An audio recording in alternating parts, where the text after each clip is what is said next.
le voit ça à travers la province, il y a vraiment une augmentation de la détresse, des besoins d'aide psychologique. En pleine rentrée scolaire, le constat que font des psychologues est sans équivoque.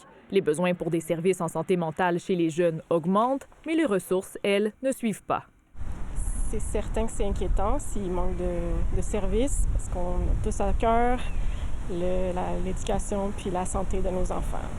Pour le bien-être des jeunes, puis pour leur développement à long terme, si notre société croit vraiment en l'avenir, du financement additionnel de la part du gouvernement provincial serait fort le bienvenu.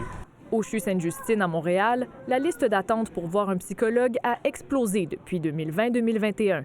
Passant de 106 jeunes en attente à 341 l'année suivante, les données obtenues par Radio-Canada démontrent que 450 enfants étaient sur la liste d'attente en 2022-2023. C'est des augmentations vraiment qui sont importantes, qui sont inquiétantes. Et les conséquences sur les jeunes le seraient tout autant. L'impact, c'est qu'on peut rater son année, on peut ne plus vouloir aller à l'école, perdre un an ou attendre un an quand tu as 8 ans. C'est très, très, très différent que de le perdre quand tu en as 28. Au CHU Sainte-Justine, on précise que les cas urgents sont traités dans l'immédiat, mais que depuis la pandémie, les demandes de consultation en santé mentale ont fortement augmenté.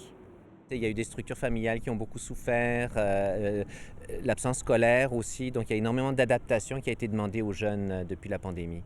La pénurie de psychologues et de neuropsychologues au Québec est aussi montrée du doigt. Il y a une absence de ressources, il y a aussi un exode du public vers le privé. Il y a une grosse pression sur les ressources.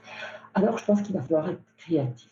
Le cabinet du ministre responsable des services sociaux, Lionel Carman, se dit bien au fait des défis de recrutement et ajoute que depuis quelques années, un changement de culture s'opère en matière de traitement en santé mentale au Québec. Quand la demande augmente, il faut adapter l'offre. Si c'est juste la même chose qu'on offre, on est saturé, puis le tsunami nous renverse. Ça peut être un père, ça peut être quelqu'un qui a vécu la même chose, qui a des bons conseils à donner. Ça peut être un professionnel autre qui a quand même une bonne expérience à partager sans qu'on soit dans le domaine de la psychothérapie. Et d'autres pistes de solutions selon Dr Olivier Farmer, la prévention en milieu scolaire et agir rapidement pour espérer réduire la demande. Ici Sarah Derry, Radio-Canada, Montréal.